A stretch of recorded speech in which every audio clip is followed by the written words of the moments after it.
कुआर रहलो बस इतने पूछ लेवे के बाद हां कह बात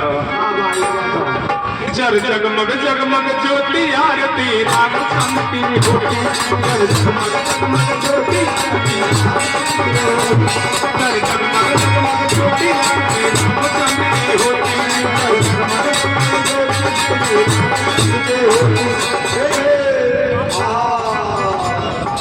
अभी जी कौन से भगवान के आरती में एक रुपया के धनराशि आ गई बोल दिया के नाम पर शिव शंकर भगवान की गैया के घीवा जगाई के राम के आरती उतार के गैया के घीवा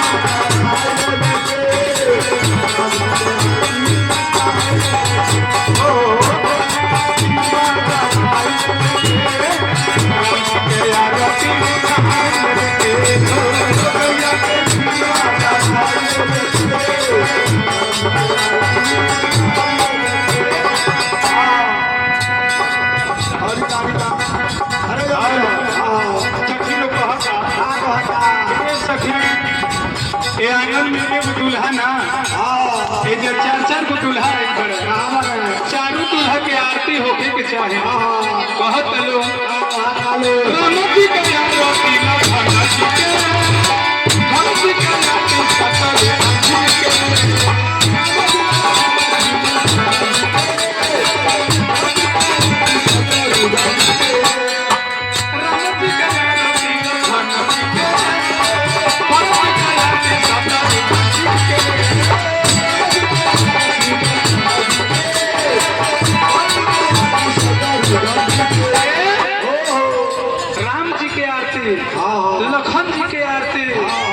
जी का आरती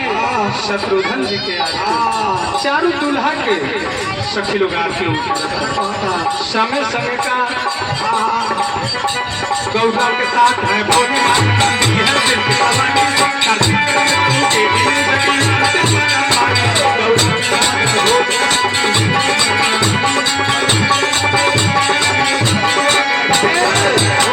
गौरा के साथ है भोलेनाथ आनंदी है जिनकी सवारी कार्तिक गणेश उगे दिनेश की आरती पारा पारी पारी गौरा के साथ है भोलेनाथ आनंदी है जिनकी सवारी कार्तिक गणेश उगे दिनेश की आरती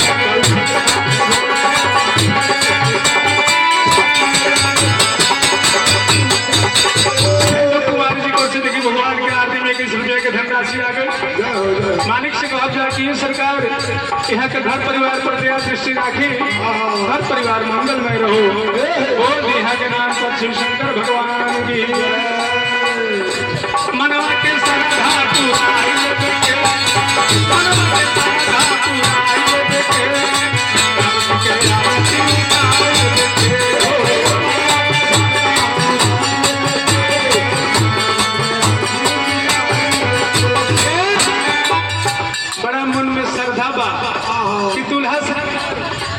दरवाजे पर आए गांव भर के सखी टोला मोहल्ला के मर्दन के सखी लोग दूल्हा सरकार के आरती जानते आंगन में सखी लोग दूल्हा के खुश करेला जरा जौन जुड़ेला मिलेला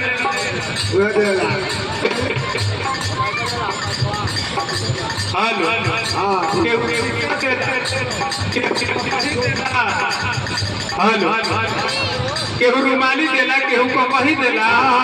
केहू बेना देला आंगन में दूल्हा के बड़ा सेवा होला आ कुछ ऐसा सखी लोग आवेला पहले आओ बबुआ अब तारे के को दी आँखिया में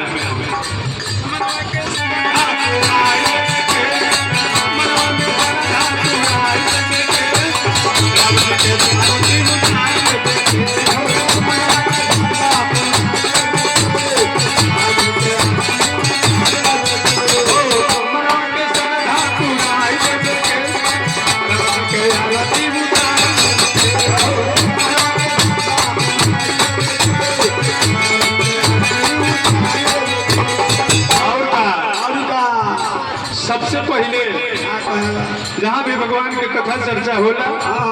हनुमान जी आइले सबका से बाद में जाइले। कृष्ण जी के संग बलराम जी के पवन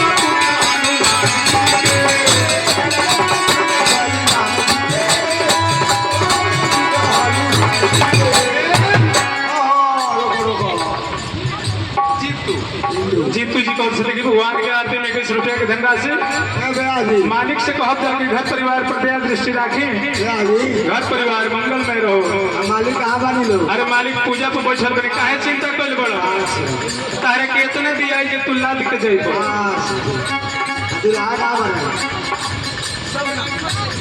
लौट जी कौन से लेकिन भगवान के आते में 11 रुपये की धनराशि मालिक से कहता है कि घर परिवार पर दया दृष्टि राखी, घर परिवार मंगल में रहो। जय हो कृष्ण जी के संग बलराम जी के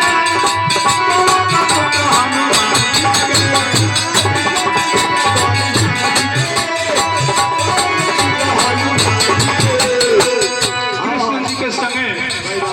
बलराम जी के पवन पुत्र हनुमान जी के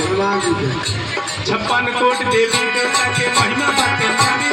आते आते होके प्रवेश जी के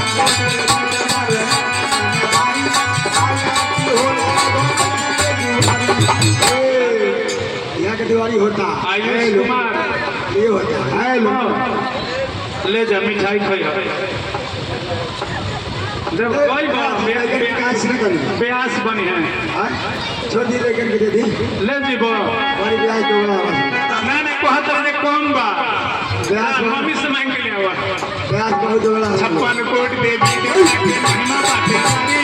आते आते हो के डॉक्टर वेद के पुत्र 56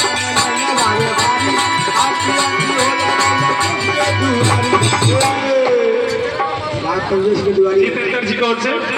भगवान का आरती में 21 रुपये की धनराशि मालिक से कहता है कि घर परिवार पर दया दृष्टि राखी, घर परिवार मंगल में रहो। बोल यहाँ के नाम पर शिव शंकर भगवान की मनवा के सरधा पुराई मनवा के सरधा पुराई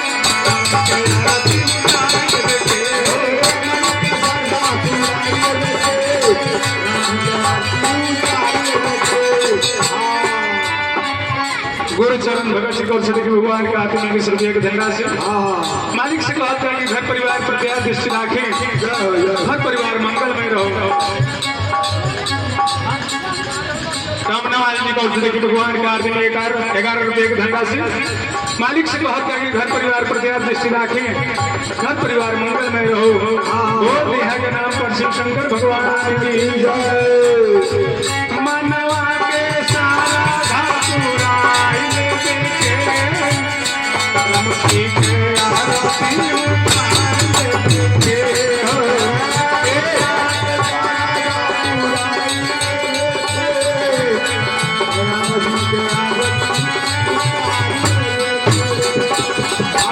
मौसम हो गई बा सीजन आ गई बा गोधन कूट दिलू दिवाली में पीड़िया लगा दे कहे लू हम संतोष पागल ना है कहे लू का हमारो संतोष भैया चलले पूर्वी बन गया है मांगली कौन भैया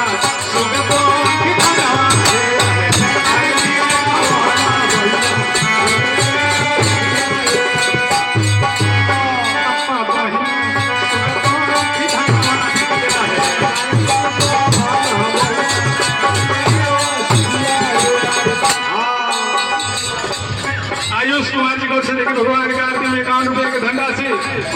मालिक से कहता है कि घर परिवार पर दया दृष्टि राखें, घर परिवार मंगल में रहो। बोल नेहा के नाम पर शिव शंकर भगवान की जय। राम जी के आरती लखन जी के